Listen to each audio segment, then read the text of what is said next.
Good morning, everybody. I got an email from Caleb McDowd, who's our newest missionary, not in residence, but indeed. He's in Japan. He's got about a 5-year commitment in hand. He'll make a furlough back in a year or two, but right now he's in there treading water, studying the language, struggling with issues. And he said, the thing I miss about Central, he said, are those muffin mornings. All y'all come in early on those days that we have those and have a little bit of, drop the Bible here. That's coming up soon here. Have a little bit of opportunity for some extra fellowship and enjoyment together. And he said, I miss getting to come in and hear on Sunday mornings, good morning. So anyway, he misses Central, but he's doing a great job. Let me encourage you two things. I think there's still some of his newsletters out there. The holiday season, and he's missing here. Drop him a note. I think his email address is on the bottom of that little news note. Let him know you're thinking about him, and be sure to be praying for him. He's meeting against some different struggles, particularly the guy that he's starting to work with, who has been there for a number of years, now has cancer.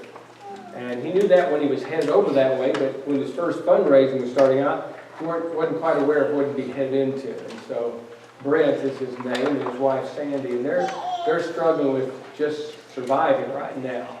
And so Caleb's taking on a big amount of work, in fact, just moving in and adjusting all this, and also trying to encourage him as well as Brent encouraging Caleb. He's doing a fine job. Now, Caroline Lawrence, come down here. Back a few weeks ago, Caroline was baptized here. We're just excited about the opportunity of sharing with her what's important for her, as she well knows. I know it's been a few weeks because Caroline wanted to be picky about what kind of Bible she found. And in the midst of all her studying and stuff that she had to get done in school, she didn't have time to get it done until this week. We've got a new Bible for you. I just dropped it, so you're not the first one now. But this is your Bible. And I know it's special because you had it picked out in the note here for that. We love you very much. We're proud of your example. These are your family. They're going to be here to encourage you, as we all encourage one another. Keep studying, keep doing what you need to do, and keep trusting. Now, having said that, before we get in, or as part of getting into the lesson, I need the little kids back down front here again this morning. So, all you younger ones, come down here. We're going to start the lesson with you. Yeah, kind of a little rustling. Yeah, come on down. There we go. Bring Camry on down if you want. She can participate in some of this. Come on. Come on. You have the others here? Okay. All right, good.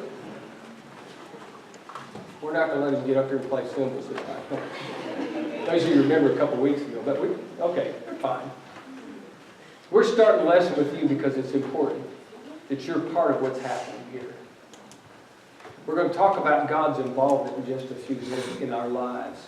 And it relates to things that we're trying to do as Christians, and it relates to you. So let's go back to the very beginning. Help me out here. Genesis chapter 1 says, in the beginning, God created the heavens and the earth. It was God that did that, wasn't it? And then He created two people, and they are Adam and Eve. And Adam and Eve lived in the garden. And they could eat all that they wanted, the whole garden. Is that right? Except for the tree of knowledge. There was one tree. That's right. You're doing good. She just heard herself speaking loudly there. Except for the tree of knowledge of good and evil. That's it. They weren't going to eat it, so they didn't eat it at all ever, did they? Is that right? No, they didn't. They ate it, didn't they? And because they ate it, what happened? They got sent out. They got sent out of the garden because they disobeyed God. And so after that, God said, that's it, I'm not going to do anything anymore. And He just, did he just leave them after that? Was He sad? Was He angry? Did He just leave them and never talk to them? He probably was angry. He was probably sad, kind of like we would be if somebody mistreated us. But He didn't leave them. He stayed, that's right, He let them go somewhere else. And He stayed involved in their lives. And that's what we're talking about for the big people here this morning. So I want you to remember, even as a young person and as a big person, that even though we don't get everything right, God set this up in a certain way, and He plans to stay involved in our lives. So He's watching over us right now. He watches what you do, not so He can catch you at something, but because He loves you. Just like our parents want to keep up with what's going on, God wants to keep up. He's our Father. And so that's part of the lesson. I'll go back and sit down with your parents or wherever you were at, your buddies and others. But we're talking about God's involvement here, and particularly because we've been talking for the last couple of weeks about what we want to do in the next year, which is just around the corner for us. And rather than waiting till January to decide, maybe we start thinking about these good ideas as far as goals and whatever, we're starting now to aim toward those. But as you're aiming toward these goals and thinking about what you want to do, I want you to also remember that God has a part in this. Even though we've messed up, and we look at Genesis chapter 1 and 2, and we see what's going on there. Genesis 3, when they got cast out of the garden, God didn't just shake His hand and say, okay, you're on your own now, good luck. But rather, He stays involved in what's going on in our lives. And so, I'm going to talk about some of those things and what God did, just to see that for a moment. And then I'm going to talk about man's standpoint and how sometimes we maybe thwart or slow that down a bit, kind of hinder it somewhat. And then get some ideas in mind of what we need to do toward aiming toward this year, because this is our goal in making goals, that we stay on track of what's happening. So, thinking about that, in Genesis chapter 3, after God is having this discussion with Adam and Eve, and He introduces the thing, talking about where were you and what do you eat, etc., then there comes some curses. First of all, talks to the serpent about you're being cursed above the cattle, verse 14. And then verse 15, God says, kind of to the whole group here, I'm going to put enmity. That's eneminess, I call it. Because that's a word I don't use too often. But I know what an enemy is. And it's that thing that goes on between two people that's not good.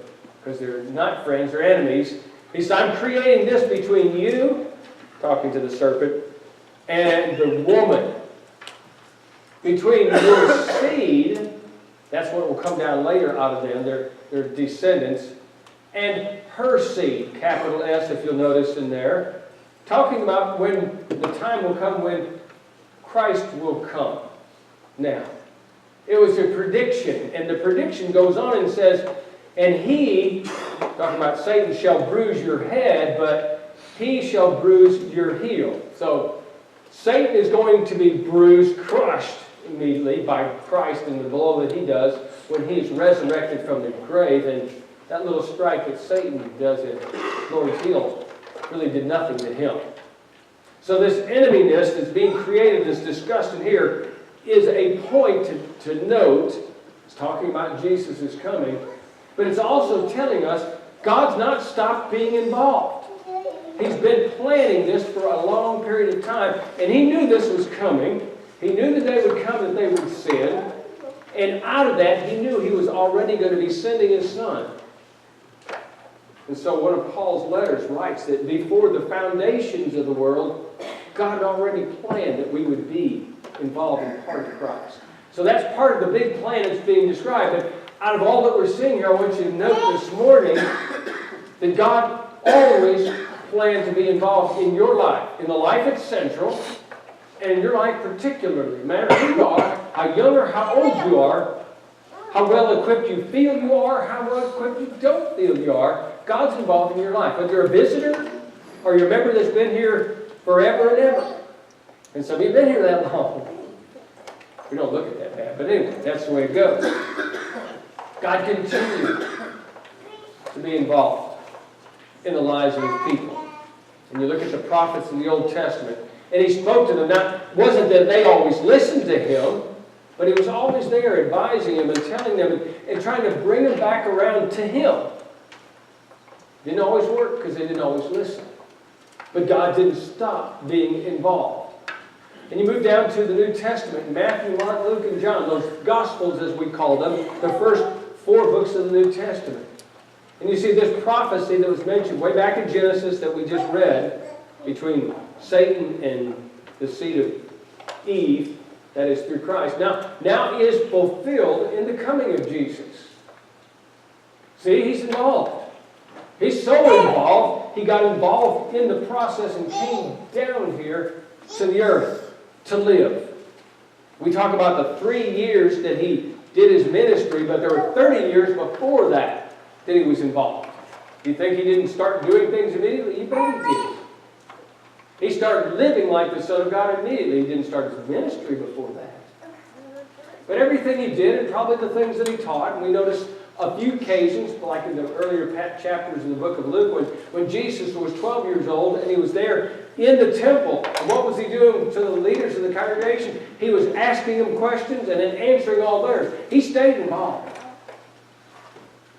And so you're watching this process, and at the end, after Jesus dies and is crucified, just before he goes up into heaven, come the last couple verses of the book of Matthew. Jesus talks about sending his disciples into all the world, and he said, and lo, whatever lo means, where I'm with you always, even to the end of the age. He's not stopping being involved. Now, it wasn't that the disciples deserved all that. And so we sometimes think because I don't deserve God in my life doesn't mean he's quit being involved.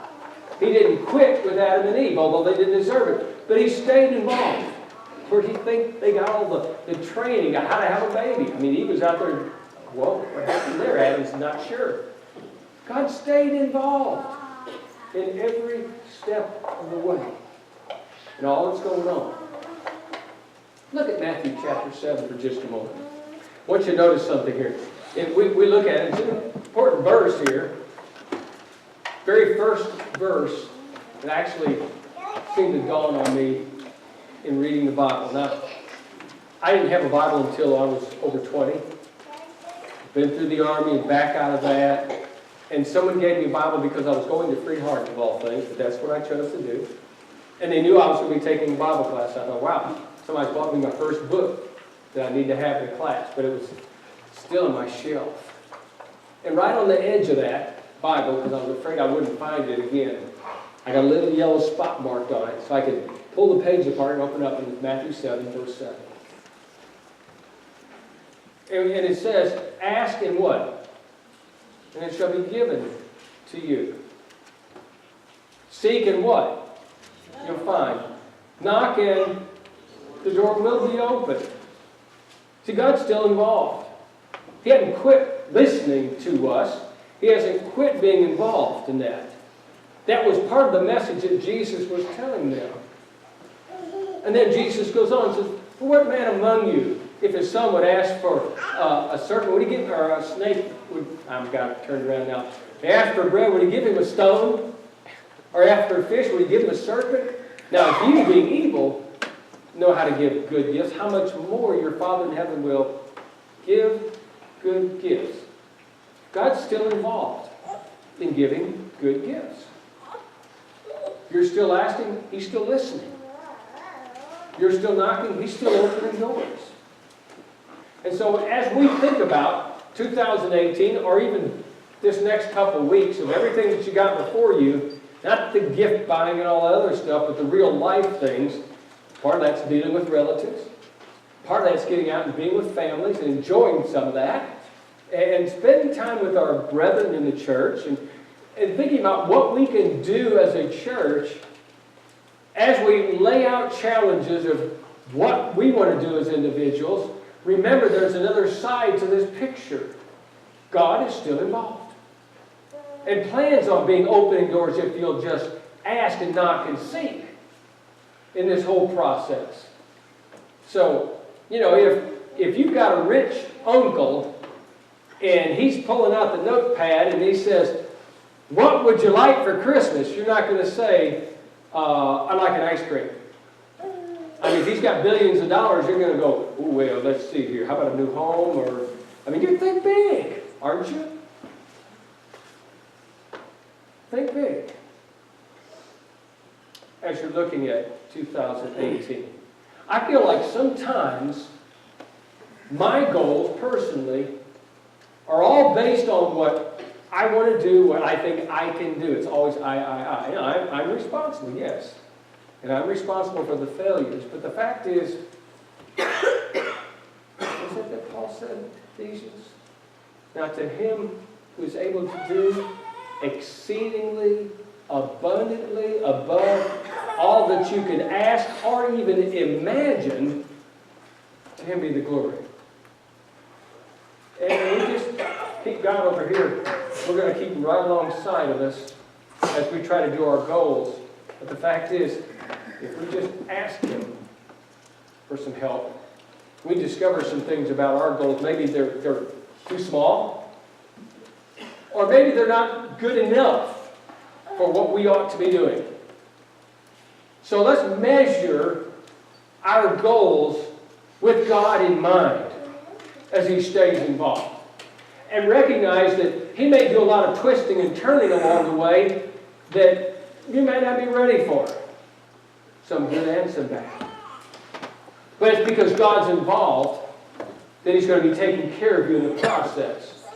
And then with Paul, when he was talking about this, and he was crying out to God, I've got something not going right, Lord. And he prayed 3 times. And God answers, my what? Grace is sufficient. Just enough. I kind of like the whole wheelbarrow full sometimes of blessings, but sometimes I get just enough. So I'll grow. And the growth process is so it makes me better equipped to help. And the same for you. It's not for me, but it's for everybody else that we have what we have.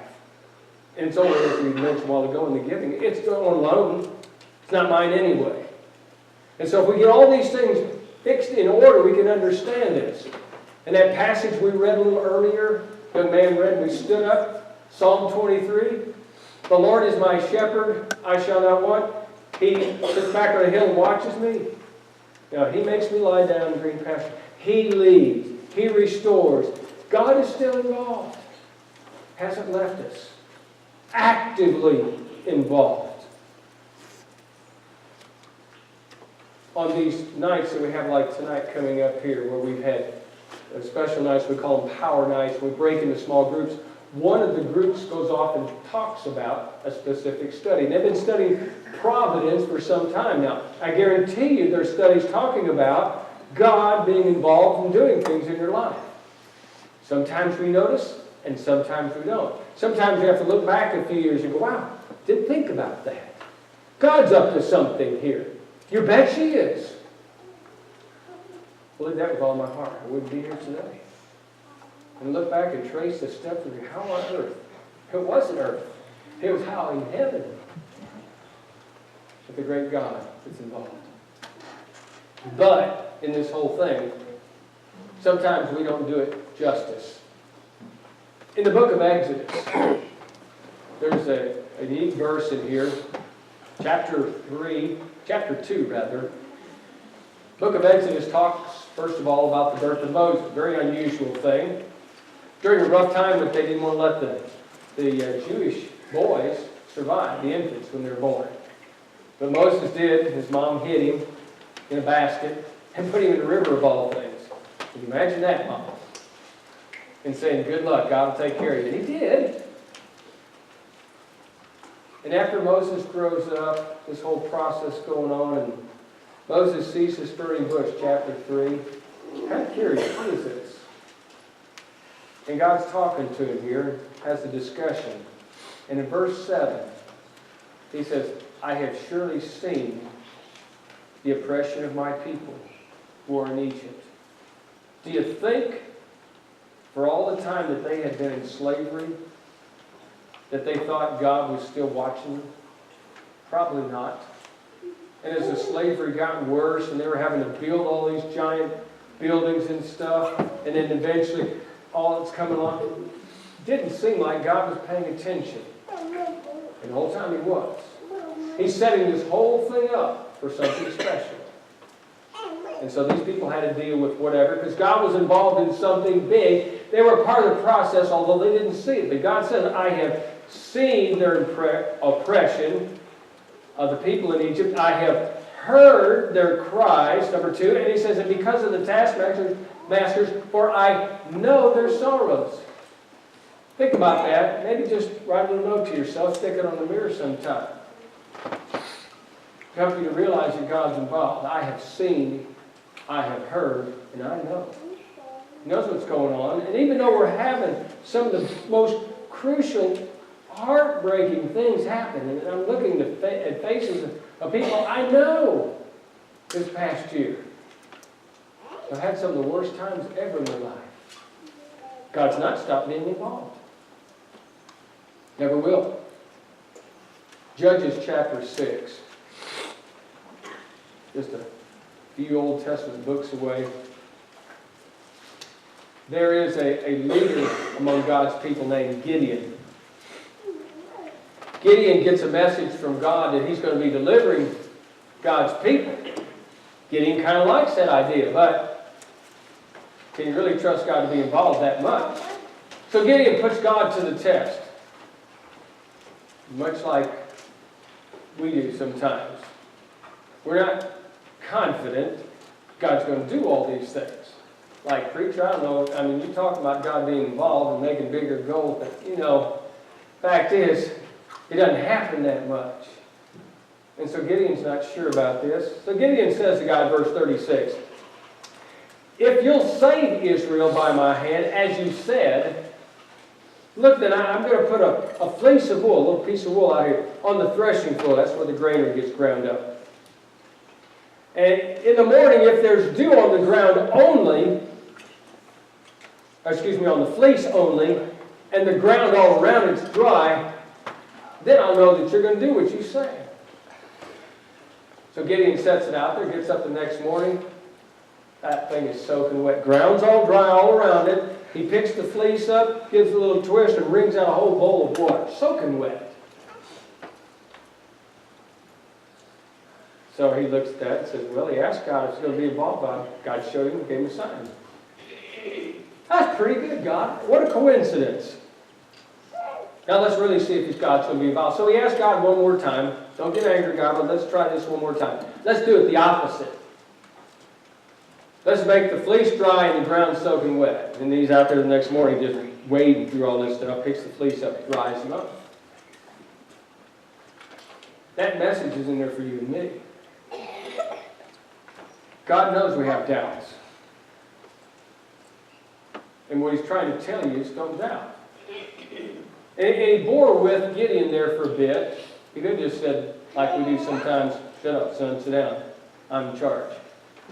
But God hung in there with him, even though he was doubting. To let him know, I'm involved. I'm going to do this. So as you think toward this year, don't doubt. What was it that Jesus said in Matthew 14? Peter out there on the water, walking along, on the water alongside of Jesus. But then he saw the monstrous winds and the huge waves, and he began to sink, and he cried out to the Lord. Verse 31 says, and immediately Jesus reached out with his hand and caught him. And then he said to him, "O you of little faith, why did you doubt?" Don't doubt. God's involved. Don't doubt. It might be like Job. Job had it good for a long time. God gave him everything. And Satan came along after that and took it all away. Step by step, piece by piece. And then on top of that, he sent some of his best friends over to comfort him. And it soon turned into a match where they were accusing Job of being a sinner. The worst of all, look what God's done to you. Why don't you just fess up, Job? And Job couldn't take it over and over and over. Finally, he started complaining. Not to them, but to God. I don't deserve this, God. Why you treat me like this? And that's a reflection of humanity. God, I'm not sure you're really involved anymore in my life. Things just aren't turning out the way I think they ought to be. And you left? Are you still here or not? And you may not just daringly, boldly look up into heaven and say it, but our actions and our thinking sometimes is the same way. And that book is there just as plain as day to remind us God understands the complaints, but He's still in charge. And He still brought Job back around to demonstrate to us, we read it later, to say God's always involved. Never stopped being involved, even during the roughest of times. So when you feel like complaining, crying out, saying, God, why are you doing this to me? It's He's got a reason. Now of all that, as we look toward this year. Number one, as you struggle, because you will, as you deal with some of these issues, just remember, God's not stopped being involved. Just mark it down. Things aren't going good. I'm working on this. This is what I want to be. I want to be closer to God, and sometimes God will use the struggles to get you there. God, don't you pray harder when you're dealing with those issues? You bet. God's still involved. Number two in this whole process, sometimes maybe there's just an attitude adjustment that we need to have. Instead of saying, God, why are you doing this to me? I don't think you're doing it right. Think about, what has God up to? Why am I not thinking, okay, God, I see not turning out like I was hoping, really pretty like down the tubes off the precipice, but what am I supposed to do now, God? I'm going to readjust my goals. And maybe it's for nothing more than to demonstrate I'm not quitting to other people. And that's going to be your example for that year, for the people around you. And if you're confronted with sin in your life, God's still involved, and it's an opportunity to return. Involvement reminds us of what God always planned.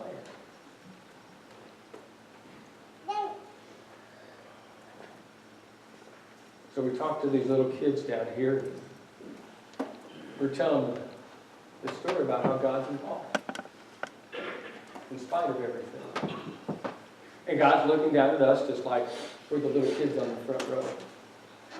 And He's trying to get us to see. Hey, quit. That passage that I often quote, Jeremiah 29, verse 11. For I know the plans I have for you, declares the Lord. God's speaking to you. I haven't stopped being involved. I still have plans for you. As you read on, the verse, it says plans to prosper you, not to harm you. Sometimes it doesn't feel good. Sometimes it's very anguishing. But He's got the plans, and it's to prosper you, not to harm you. Plans to give you a hope and a future. 2018. And it's going to fly by so quick. And we'll be standing here about a year from now talking about 2019. And you'll be looking back and thinking, we talked about this before, maybe if you remember that far back. And you're going to say, what happened? Well, God's not messed up. He's still there. And we have goals we can lay out. Things we ought to accomplish. And for the fact of God demonstrating that He's involved is a surefire example to me that I'd better be involved. And I ought to be diligent about doing what I'm supposed to do as a Christian, period. And I'm sharing that because I feel the same thing. God wants something out of us. He's got plans for us. What's your plans? How much does it involve God? Because He surely involves you. And if you did the reverse of it, how would you feel if God just gave you that much time and that's it? Good if you've got Him involved in your life. Not too good if you don't. Well, He's not going to quit you. He's faithful. But He wants you in His home. He wants you doing something this year. Could you imagine what this would be like a year from now if the people of this congregation decided to start doing something? Once a month, I'm going to contact someone that ought to be here that's not. Instead of saying to them, well, preacher, I didn't see that person, or someday I'm going to, and you get to the end of the year and you still haven't. And we had 25 families deciding I'm going to and did. What a difference it would make to some of these people that aren't involved, or to your friends that don't know Christ. It depends on you. God's available and ready to do great things. Are you serving Him? Do you belong to Him? We close the lesson with a couple good questions, as always. What's your relationship with God? Good or bad? There's some adjustment needed? Does it need to be perfect? We're right here. And we all need God. Do you have Him? And if not, would you come forward while we stand and sing?